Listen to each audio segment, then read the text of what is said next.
안녕하세요, 반갑습니다. 오늘도 하나님 말씀으로 하루 시작하는 모닝방에 오신 여러분들을 주님의 이름으로 환영하고 축복합니다. 저와 여러분의 삶에는 때때로 이해할 수 없는 일들이 펼쳐지곤 하죠. 정말로 화가 나서 견딜 수 없는 상황이 우리 눈앞에서 버젓이 펼쳐지고 있음에도 불구하고 모든 사람들이 모른 척하고 지나갈 때가 있어요. 그럴 때 우리 정말로 화가 치밀어 오릅니다. 하지만 화를 낸다고 해서 그러한 상황이 바뀌는 경우는 잘 없는 것 같아요. 오늘 말씀은 참 화가 나는 상황입니다. 그러나 요한은 우리에게 이렇게 말합니다. 이 말도 안 되는 상황 속에서 하나님의 뜻을 발견하라라고 우리에게 권면하고 있습니다. 오늘 요한복음 11장 47절에서 57절 말씀을 함께 묵상하도록 하겠습니다. 예수님 당시 이스라엘은 로마의 식민 통치를 받고 있었습니다. 그러면서도 이스라엘은 어느 정도 이 자치권을 가지고 있었는데, 이러한 자치권을 가지고 이스라엘을 유지하는 이 하나의 행정기구가 있었어요. 그 행정기구의 이름이 무엇이냐면 사내들인 공회라는 행정기구가 있었습니다. 이스라엘 전역의 큰 도시마다 이 사내들인 공회가 있었고, 예루살렘에도 있었는데 예루살렘에 있는 이 공회를 대사내들인 공회라고 불렀습니다. 이 사내들인은 이 대제사장들과 사두개인들을 중심으로 이루어져 있었어요. 이 사두개인들이 하는 일이 무엇이냐면 이 대제사장을 선출하는 일들이에요. 그래서 이 사내들인 공회는 이 제사장과 관련되어져 있습니다. 제사장이 해야 되는 일은 양과 같은 제물을 잡아서 하나님께 드리는 예배를 드리는 거예요. 그러나 그들은 자신들이 해야 되는 이 본분에는 관심이 없고, 이 정치적이고 또 하나님의 아들이신 예수님을 잡아서 제물로 삼으려는 이 엉뚱한 회의를 오늘 주관하고 있는 거예요. 47절 말씀에 이에 대제사장들과 바리새인들이 공회를 모았다. 이 회의는 공식적인 회의였다기보다는 불법적이고 비공식적인 회의였다. 우리를 이렇게 바라보아야 합니다.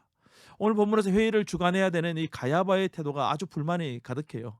그는 자기가 원해서 이 회의를 연 것이 아니라는 것이죠. 그래서 그는 퉁명스럽게 회의 중에 이런 말을 던집니다. 49절에 이렇게 말합니다.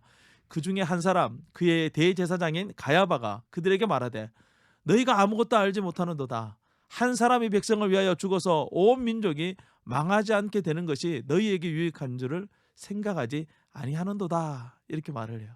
이 가야바가 무심코 던진 이 말은 이중적인 의미가 있어요. 첫 번째 의미는 무엇입니까? 뭐 그리 심각하게 고민하느냐? 그 예수님이라는 사람 죽여버려. 그러면 다 끝나지 않느냐? 이런 의미예요. 그래서 두 번째 의미가 있다는 거예요. 그것은 가야바도 몰랐던 의미였어요. 요한은 51절에서 이 두 번째 의미를 오늘 우리에게 설명해 주고 있습니다. 이 말은 스스로 함이 아니요 그 해의 대제사장이므로 예수께서 그 민족을 위하시고 또 그 민족만 위할 뿐 아니라 흩어진 하나님의 자녀를 모아 하나 되게 하기 위하여 죽으실 것을 미리 말함이러라. 이 가야바가 던진 말은 예수님께서 이스라엘과 온 민족 가운데 있는 하나님의 자녀를 위한 일이 될 것이라, 이런 것을 자신도 모르게 말하고 있는 거예요. 대제사장으로서 말이죠. 사실 이스라엘이 망하게 된 이유는 예수님을 죽였기 때문에 망하겠다기보다는 그들 스스로 영적으로 타락하고 부패하고 거기서 벗어나지 못했기 때문에 그런 것입니다.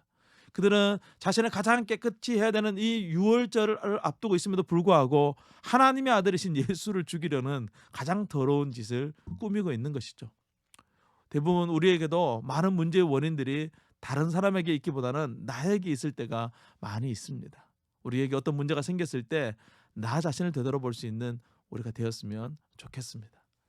요한은 이 가야바의 정치적 차원에서 나오는 말을 복음서를 읽는 우리들에게 이렇게 해석하라고 하는 것이죠. 세상 죄를 지고 가는 하나님의 어린 양의 관점으로 바라보라라고 우리에게 권면하고 있습니다. 이것이 바로 오늘 본문의 핵심이에요. 우리는 우리의 눈앞에 펼쳐진 상황에만 마음을 빼앗기기보다는 그 상황을 통하여 말씀하시는 하나님의 뜻을 알려고 해야 되는 거예요. 우리는 영적인 사람입니다. 우리는 영이신 하나님을 섬기는 사람들이에요. 그러므로 우리는 모든 상황들을 영적으로 바라보아야 되고 믿음으로 바라보고 생각할 줄 알아야 됩니다. 또한 더 나아가서 오늘 요한과 같이 하나님의 크신 뜻 안에서 상황을 해석하는 지혜가 필요한 거예요. 오늘 하루도 그러한 믿음, 또 그러한 눈, 그러한 영적인 안목을 가지고 우리에게 주어진 삶을 잘 감당해내는 믿음의 사람들이 다 될 수 있기를 주님의 이름으로 축원합니다. 오늘도 승리하세요. 샬롬.